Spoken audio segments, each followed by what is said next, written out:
Good evening to all of you. Welcome to our Live at the Guild webinar series. My name is Leslie Pickle. For those of you who haven't met me before, I work with the Urban Guild, and I want to thank you all for being here. I know at this time of year, we're all pulled in lots of directions, but we are really pleased to have Josh's presentation this evening and to have him join us. I believe you all know by this point, a little bit of housekeeping. Thank you for having your mute button on and your videos turned off during the presentation, but I certainly invite you to engage with Josh once the presentation ends. You can either ask a question in the chat or come on screen to ask him directly, and I will help monitor that as well. Just a little bit about Josh. Joshua Arcurio is an associate at David M. Schwarz Architects. His most recent project experience is focused on transit-oriented mixed-use planning and architecture projects like Chevy Chase Lake and Riverside Station. And this is a favorite part for me. As a former college radio DJ, he is well suited for his current role as project architect for an 8,000-seat outdoor amphitheater in Huntsville, Alabama. And that, along with the MidCity district of Huntsville, is the focus of our webinar this evening and presentation. And with that, I welcome Josh to take it away. Thank you so much again for being with us.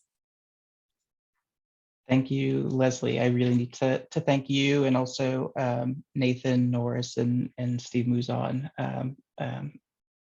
with whom I corresponded before we started scheduling this.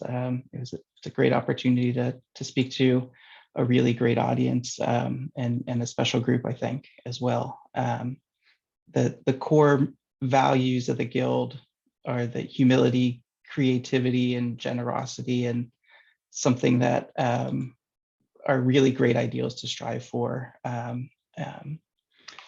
And I think we'll talk a little bit about some of those in this talk. From the beginning, really, the Orion Amphitheater, as it's now called, the goal was to create a venue that was truly unparalleled, and a place that elevated the live music experience. It's really a chance for the city and its people to forge a new chapter, really, in the region's musical history that's quite unrivaled in America and in the world in popular music. And it's not really just a venue, it's really part of a bigger vision that we'll talk about. But before that, I'll just show you a little bit about me. I studied at the University of Miami, and after school, I went to work for Teofilo Victoria and his wife, Maria de la Guardia. I worked there for almost 10 years, along with Ernesto Buch on several single-family residential projects. And I think Steve Mouzon will recognize the one in the top left corner. Here at David Schwarz, where I just marked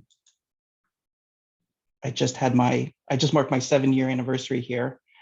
The Chevy Chase Lake project at the top there, and the Riverside Station master plan that Jeff Speck brought us into in the bottom left, as well as the South Lake, Texas condominium project called Parkview, are really some of my favorites that I've had in my time here.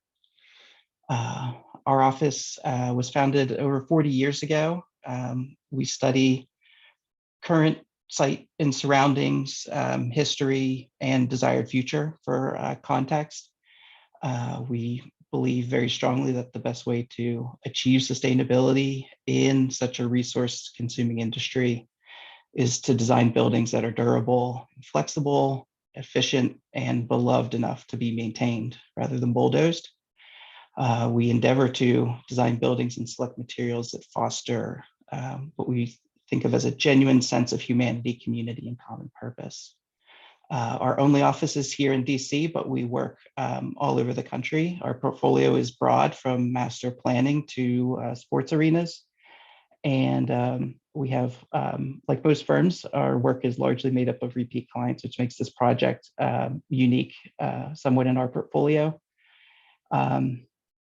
And although we've designed several concert halls and performing arts centers, baseball stadiums, and arenas, this is our first venue of this kind that's an outdoor amphitheater for popular music. And really how it came to us is just one of those times where sort of the fate smiled down and led everybody into a place that's really quite unique. Huntsville is that place. We'll talk, about who and what Huntsville is and why they would want to focus on music, and what the municipality and the citizens have really done to make this a special place.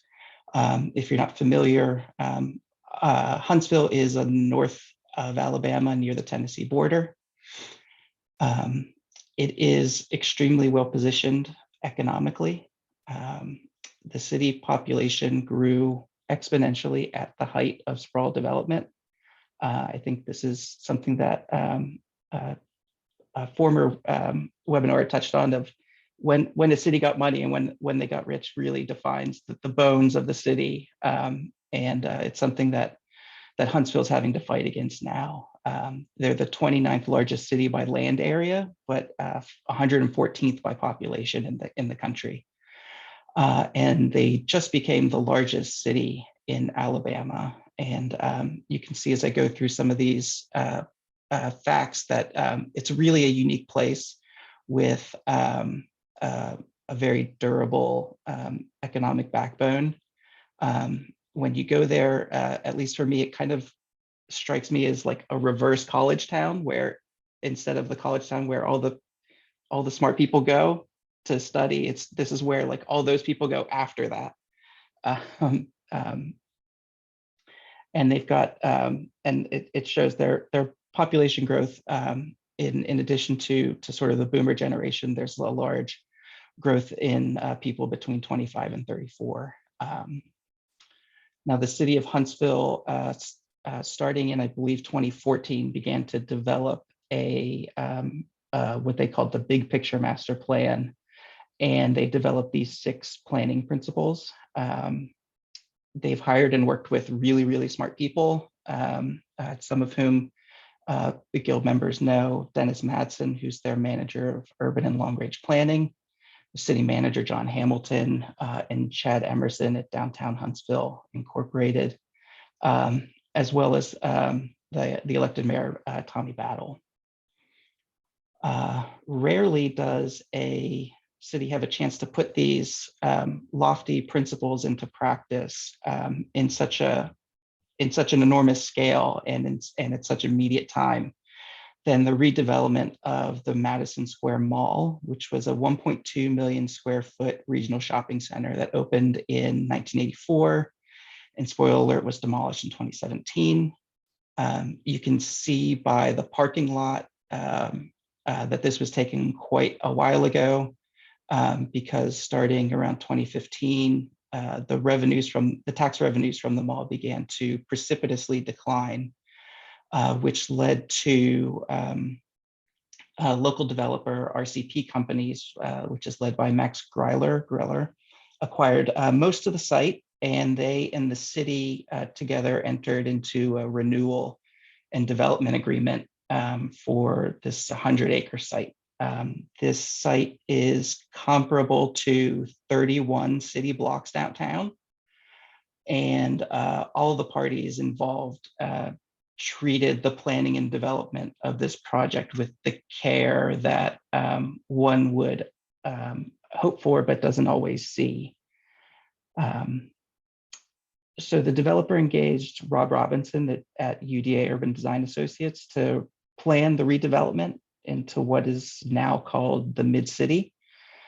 And the city's master plan principles really overlay onto this plan, really demonstrating that reciprocal commitment between the developer and the city. We can see a community that has about 350,000 square feet of retail, 200,000 square feet of high-tech office and incubator accelerator space, and 900 residential units, most of those being in mixed use. And primarily the retail is under the residential area. Also, some low scale in sort of the first phase as things move off of the main street here, which is University Drive. So rather than relying on the single mall to do things, they believe that this will be, more sustainable and resilient. The street grid certainly provides much easier ways to navigate the site, and that will come in to clear focus during event days at the amphitheater down here. There's also a focus here on outdoor activity and active use of what's a 40-acre city park that snakes along the western side of the site that has active uses. They've also courted retailers that reflect that as well, including a driving range, climbing gym, retailer REI, and things of that nature.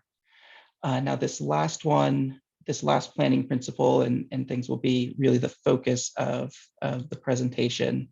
And it's the amphitheater that anchors that southwestern edge of the site. Now, why would the city of Huntsville and the developer focus on music as a method to support local arts and culture? They have this growing millennial population that really needs increased leisure opportunities. The engineers and sort of STEM people today, they are more active and they like to do more things than sort of the traditional NASA folks that we sort of imagine or see on historical videos. And residents really travel out of town for comparable entertainment. And 59% of concert goers plan pre or post event activities at surrounding business. So keeping entertainment spending local it's becoming increasingly important for all municipalities. And particularly for Huntsville that is competing at a national and international scale for companies and workers, providing that quality of life is really a driver of where companies look to expand or relocate. So 5 North Alabama cities, the developer RCP companies and the Convention and Visitors Bureau of Florence, Alabama, jointly commissioned a group called Sound Diplomacy in 2018 to perform a music audit. And they created a strategy for the entire region of Northern Alabama, and specifically for Huntsville. So Huntsville is actually well located for touring bands, as it's a stop between several major cities, if it's worth their while to make that stop. Now, Huntsville is also an hour down the Tennessee River from Florence, which is home of W.C. Handy as the father of the blues, as well as Muscle Shoals, which is just an unparalleled site in the history of American music. If you think of I'll Take You There, When a Man Loves a Woman, Mustang Sally, Little Richard went to college and is buried in Huntsville, Etta James, Bob Dylan, the Stones, Aretha Franklin, Bob Seger, Skynyrd, Alicia Keys. They've all recorded in Muscle Shoals, either at the Sound Studio or at Fame Studios, both of which are on the National Register of Historic Places. So seeing that and the growth of Huntsville, it's natural that you'd want this music venue. So that now that that's settled, let's plop down an amphitheater, right? Well, the typical lawn and shed, typology surrounded by parking, it doesn't fit in with those city planning principles, of course, but even more so, doing what's ordinary and expected is definitely not what makes Huntsville, right? Huntsville is a place that thinks big, it hasn't been done before as a challenge. It's the rocket city, the birthplace of the Saturn V rocket and the space shuttle's propulsion system. In addition, there's over 400 aerospace companies now that have facilities in the area, including Blue Origin, Boeing, and Aerojet. This quote from the city administrator, John Hamilton, really puts into stark focus the ambition and the audacity that this group of folks, the city has. So how do you harness all of that energy? We developed a goal really through sound diplomacy. The venue group, which we'll talk about in a minute, began consulting with the city and the developer, and the venue group began to develop, and all those stakeholders began to develop these ideas of what this venue would be, what would really make it worth the while of these touring musicians. And these were some of the words that they really grabbed onto, but most of all was this idea of communion. And that reflects itself in a number of ways. The first is that it's an open venue, and this is kind of a broader idea, but in 2010, Live Nation, which is the world's largest concert promoter, and Ticketmaster, which is the world's largest ticket provider, merged. And together they handle 80% of venue ticket sales. And they own venues, and they can effectively block out other companies and musical acts. So acting as an open venue that will take all artists is definitely a part of this. Hosting community events, the venue group is contractually required to host a number of events like art festivals, markets, and craft fairs, and educational events. Like I talked about before, it does anchor the public park along the western edge of MidCity. And they really look to create a music ecosystem by partnering with local groups and schools. The venue group is also developing smaller venues in Huntsville to cultivate local musical talent. So who's this venue group that I keep referring to? It's a group led by Ben Lovett, who's the keyboardist in a band called the Mumford & Sons, who have toured all over the world and won Grammys and all those kinds of things. And having played in every type of venue you could imagine, has a great understanding of how these things function and how they ought to function, how they could function. Mike Luba and Don Sullivan, they helped to restore Forest Hill Stadium, which is the old tennis stadium in Queens, into a concert venue. And then Ryan Murphy, who ran the St. Augustine Amphitheater for the county there in Florida, and really brought a unique vibe, way of acting, and way of treating artists and spectators that made touring acts go out of their way to play in a smaller venue. And then the city brought in Hawkins Partners, landscape architecture firm out of Nashville, who've worked extensively in the area. Schuler Shook, who is a theater planner of great renown, Tulaski, an acoustician who's worked all over the country. Matheny Goldman, who acts as the architect of record throughout the project. And then us, we are the design architects for the amphitheater itself. And how that all looks in sort of working relationship and contractual relationship. The city of Huntsville is funding the project and acts as the client. The Huntsville Venue Group is the operator and has a contract with the city. And they have a consultant working relationship with the design team, who are all contracted under the local architect of record. So this all started for us a little bit before this charrette in October of 2018, when Ben Lovett, through a series of just coincidences happened to be in our office during an after-hours party.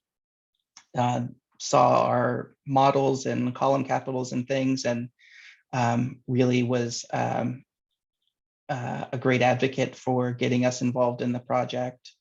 And he had heard of the project through the Sound Diplomacy Group, which has offices in London, which is where Ben and his band is based. So there's a charrette near the end of October 2018, and that's when all the group got together to really look at this for the first time together. And what we found was the functional requirements and the site grading, the solar orientation, and the noise effects, and the connection to the development. Balancing all that through this lens of communion to bring fans together with one another and the artist, it really forced us to look at the orientation of the building, which ends up quite contrary to what you might think and how it was sort of initially thought of. So through a large amount of studies and some test fits of size and access, we landed in a place quite like the one on the bottom right, which is a little bit contrary to where you might think that you would want to enter the building, but because of the sun and where the noise is angling, the building really needs to face with the stage, facing to the southwest. So again, this notion of communion and community, we started to study comparable sized places and how far people are from the stage itself, and this really informed the shape of the building and how it would all work. Of course, the grading is a big issue here. It's a relatively flat site, so we would not be able to take advantage of the natural grade the way that many ancient amphitheaters or even the Greek in LA or Red Rocks are able to do. That was not an option. So we would have to create a facade in order to gain that height in the building. So we looked at many precedents, including the force hills that I mentioned earlier. Of course, the Colosseum in Verona, as well as the site of the LA Coliseum, sorry.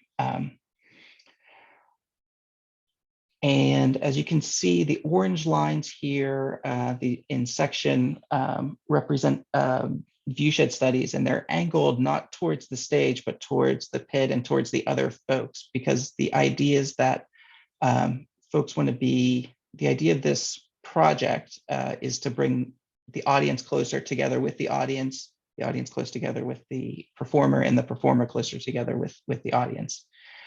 So through a number of studies like this, we arrived at a shape of the bowl that's different than the shape of the raking seats. So the geometries are different than one another, and you'll see how that affects the building design as we go along here. During this charrette, our in-house renderer, Jeffrey Lohman, began to develop ideas of how this building might start to look and function. Originally, we looked at this idea of all of the seats raking up, which unfortunately for egress issues is not possible.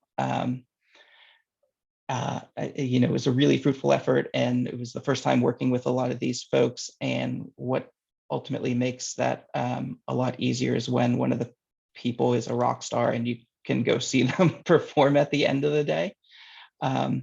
And that led us, after a few months, into conceptual design. And at that point, the venue group, in coordination with all of us, including and especially Schuler Shook has started to develop a program. And we kind of start with these sort of stacking and blocking type program studies of just looking at the size of everything in relationship to one another. This leads us into a conceptual design that started to look like this, where there's a main entry from the MidCity development that you sort of pass by the back of house and meander along the natural forest to the main entry. The additional surface parking lot that's up the southeast lends a secondary entrance here into the site. And then the service yard functions over here off of a connector street. And the service requirements of these touring acts is just phenomenal. I think, there's 4 to 5 tour buses, there's 10 or more semis bringing the stage and the show in and out. It's just a fantastic amount of people and things going on. In fact, I had just talked with one of the folks who mentioned that the Stones right now are touring with 108 people on their crew, which is just mind-boggling to me. So in this conceptual design, this is sort of how things started to develop for us. You can see that the different geometry of the bowl and the outside wall really gets the most seats in the area with the best view of the stage, pardon me. And here's a sectional view of that. The idea is that there's a pit that could be seated or standing. And then there's this notion of loge suites that ring that stage. And then seating all the way up with, at this point, there was a continuous pergola at the top with views into the bowl and out. And that's sort of the half elevation of what that might look like. When we moved into schematic design a month or so later, we really started to get into how that upper concourse and things would work. And it changed quite dramatically how we approached the outside of the building, where we started to create some larger moves rather than a lower and upper openings. This is sort of a hybrid of laser cut wood and foam study model that we use quite extensively. The plan at this point, you would come into a main concourse area and then go down potentially into this kind of half buried concourse that would lead you either into these loge boxes or into the pit. And then above that is a secondary upper concourse that brings people into the higher cross aisle. And then above all that would be a colonnade that we took from going the whole way around to just in between the main 2 stair towers. And that's what this looks like in section, and a little view kind of the model there. And where at the end of this moment, we all kind of looked at this in the notion of the communion as well as the pricing, and we ended up doing a little bit more schematic design after that. And where we really ended up was taking out that lower concourse and all of those loge boxes. And the net result of that actually is quite beneficial to the project, in that this main concourse leads you through vomitories to a cross aisle that is at the exact same level as the stage. And it's really a quite different experience than coming in 13 feet above the stage, walking through those openings at the height of the stage. It really brings everyone together. It makes the entries so much more dramatic. The upper concourses are relatively unchanged from what we looked at before. And here's the sectional view where you see those loge boxes are eliminated. There's a few lower tier seats below that main cross aisle, the secondary cross aisle. And where we end up here when we look back at that comparison is that to the back of the building here, we're at 230 feet and an 8,000 cap, which is really quite good compared to some of the comparable things, some of the comparable places, which many were built before ADA requirements and thus are much steeper in the rake of the bowl. So satisfied with that, we moved into design development where we turned over a package in March and then a second to get construction documents for foundations and things going, and then continued with some of the other outside development as well as detailing through the rest of spring and the start of summer. And where we ended design development, the building really ended up looking like this, where it's not dissimilar in plan to what we looked at previously. There's great concourse spaces on the main concourse level.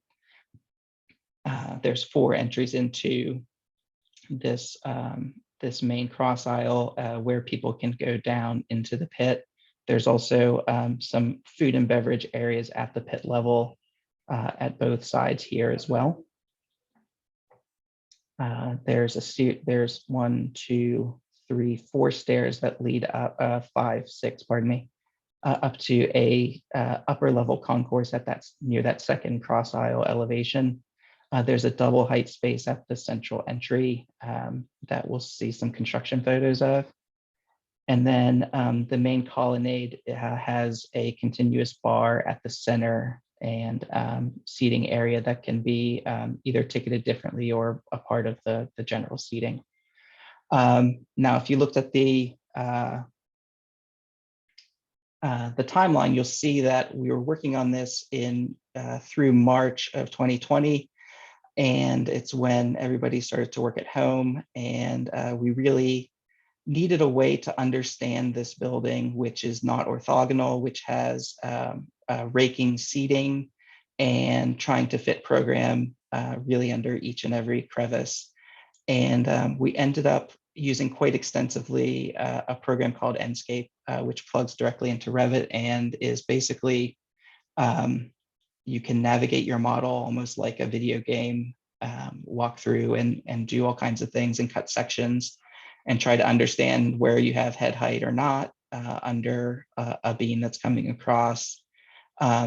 It's also fantastic in early stages. We kind of developed this chipboard material to make it look more like a real model as well, which I think was just kind of a little bit of comfort for us.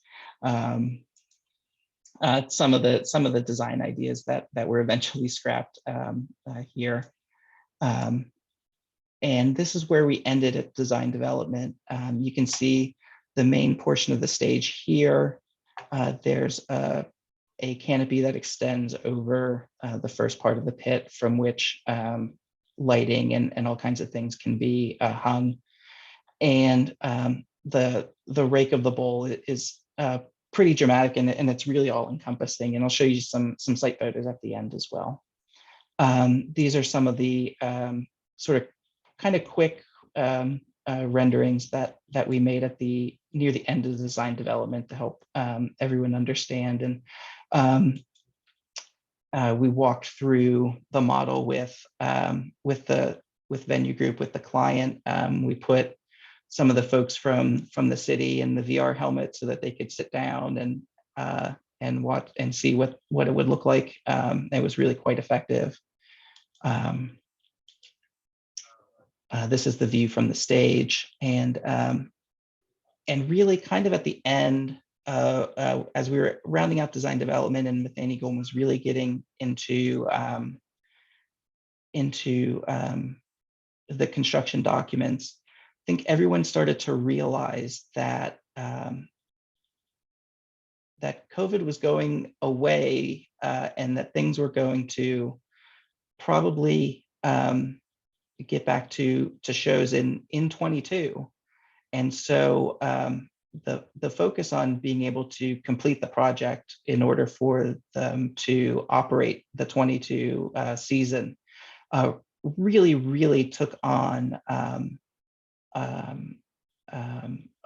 just an incredible importance, both from the city's perspective of the returns, and I think just satiating the demand, which if you looked at concert ticket prices, you'll understand that it's really quite astronomical how things in the 22 season are looking. And so there were a number of changes that we made to the design in order to make it more affordable and to move more quickly. One of the main ones was we had designed this center as a continuous arch, but forming that all would end up adding too much cost and time to the project. So we ended up faceting all of these areas, which caused a bit of redesign, and probably more than a bit for us in the house, and particularly one of our staff members, Chaz Weinbrenner, who's really outstanding in this project. You can see sort of what that looks like on the side of the building as well, where these end up being faceted rather than a continuous curve. So into construction, and I'll go quickly so that we have time for questions here. Just as this is where things were a while ago, sort of maybe January, February, and this was I think 2 weeks ago. You can see overhead, and hopefully this is where we'll be around May when the first shows happen. Here's some of their drone shots, which is just fantastic. You can see in the distance here the replica, the Saturn V at the Space Center in the distance.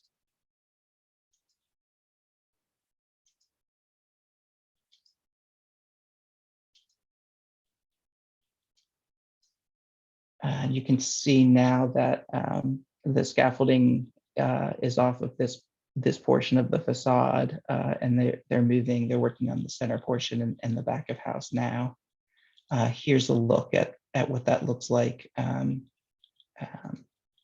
Here's some construction photos as well, just to give you, this is one of the side arches that are lower, just for scale. And then this is inside the center. This is that double height space. And this is at the ground level of that main entry.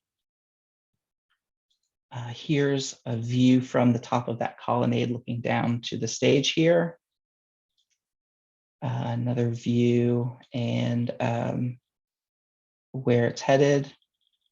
And then kind of the dream view for me, at least, being on the stage. That's where we're going.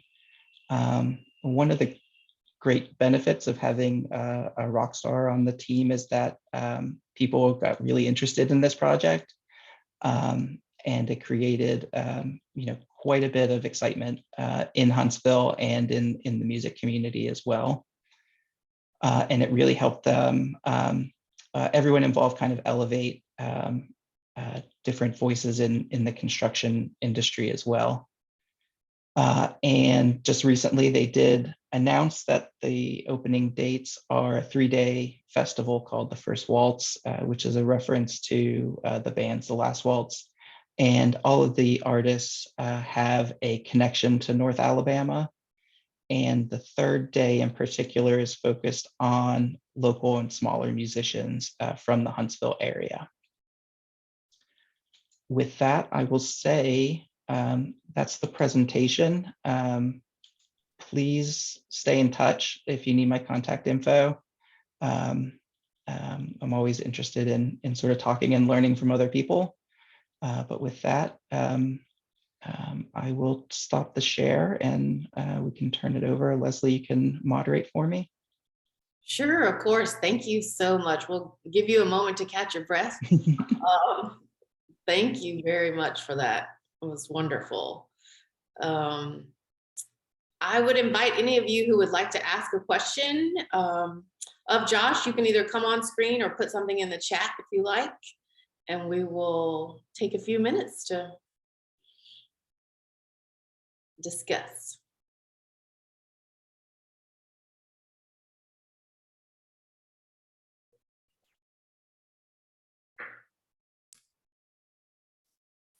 Well, as I was mentioning, as we got started, there was it's just mind blowing to me what is happening right now in Huntsville, and especially surrounding this project that would have been unthinkable when I left town, in 2003, and so it just Josh, it just I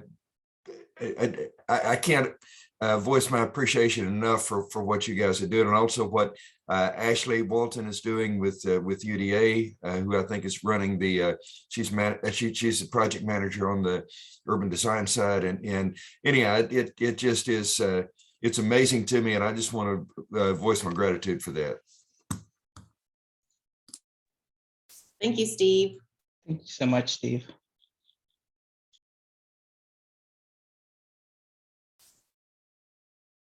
I welcome any questions you may have for Josh or comments. Just one more. Gary Justice, when are you going to play there?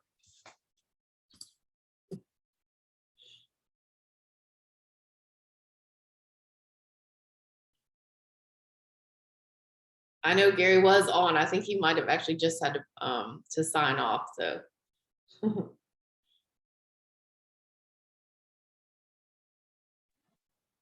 This is Ashley. Josh, it's great to see the development from this side of it. Since for us, it was basically just every time we would get a new site plan, we would add it into the master plan. So it's great to see kind of that other side of the development as it's progressing, and we're looking forward to it continuing. We were just there in September, and so we're able to take a tour through the construction, and it's amazing. So great to see it coming along. That's great. I mean, there's so many amazing advocates for MidCity and the amphitheater. It's really it's really an embarrassment of riches and enthusiasm down there. There's such a great energy. Josh, I have a question in the chat from Christian Rogers. His question is the canopy structured with hanging points for touring sound and light rigs, or are the systems provided by house? So this one, it'll be by the touring group. Will bring their equipment. I think they'll for graduations and things like that, the venue will probably rent equipment. But that rigging grid, I want to say, is rated for about 100,000 pounds. It's a really phenomenal structure. Just kind of jaw-dropping, the size of it, and the accuracy and getting the catwalks and all those things in order, and just the minds they brought in to consult on this as far as where the catwalks go. Make sure the scoring on the concrete of the stage lines up with the trusses upstairs, so that they can lay things out correctly down there, and how to really make it more efficient, so there's less time for there's less time working on the site, and being able to get things in and out more quickly. It's that part of it was really eye-opening, and it's really one of the fun things about our office, where we work on such a wide variety of building types, is we always get to learn about new industries and how other people operate it. It's always kind of a fascinating thing to have in your back pocket. It's cool. But yeah, to answer your question, it's just a fantastically large structure up there.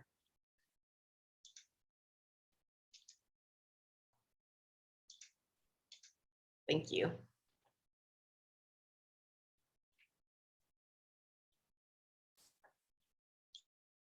Do we have any more questions for Josh or comments before we say good evening? I welcome them at this time.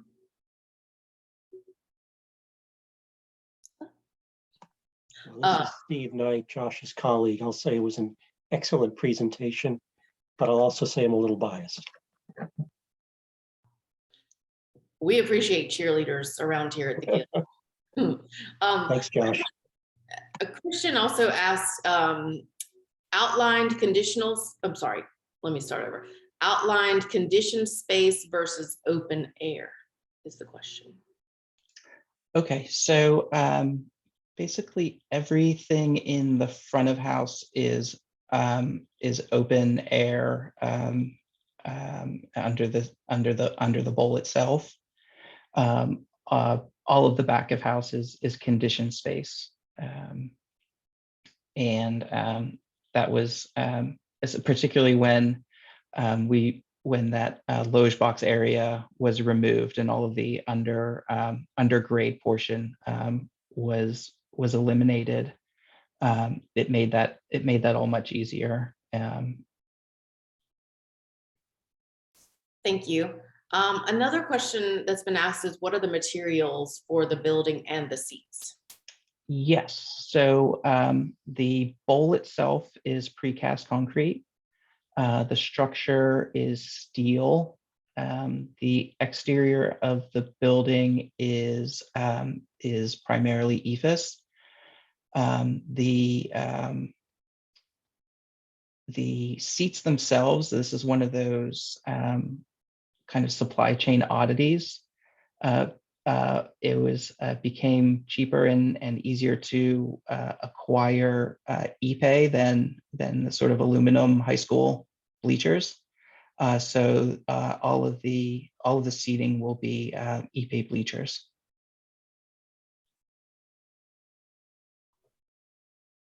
Thank you.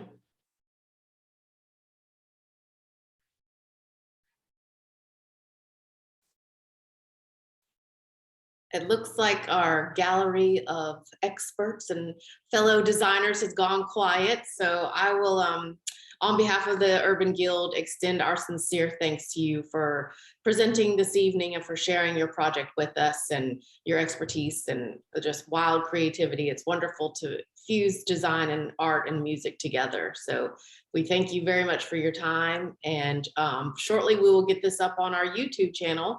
And we look forward to many more of our Live at the Guilds coming in 2022. So thank you all very much. Josh, I'll give you a last parting moment. Well, I'll say thank you again, Leslie, for being so kind and accommodating in scheduling this and all of the hand-holding you helped me before 6 o'clock today.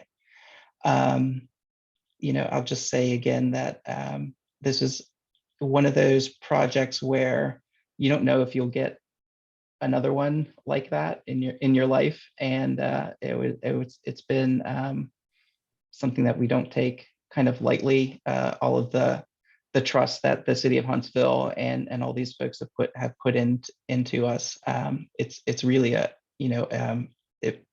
it really gives you pause at the responsibility, and I hope we've done well, and I hope that the operation of the venue, I have all confidence that they're really going to hit it out of the park, so to speak. Thank you so very much. Good evening to everyone and happy holidays to all of you. Enjoy the rest of your December. Thanks again. Bye. Bye-bye.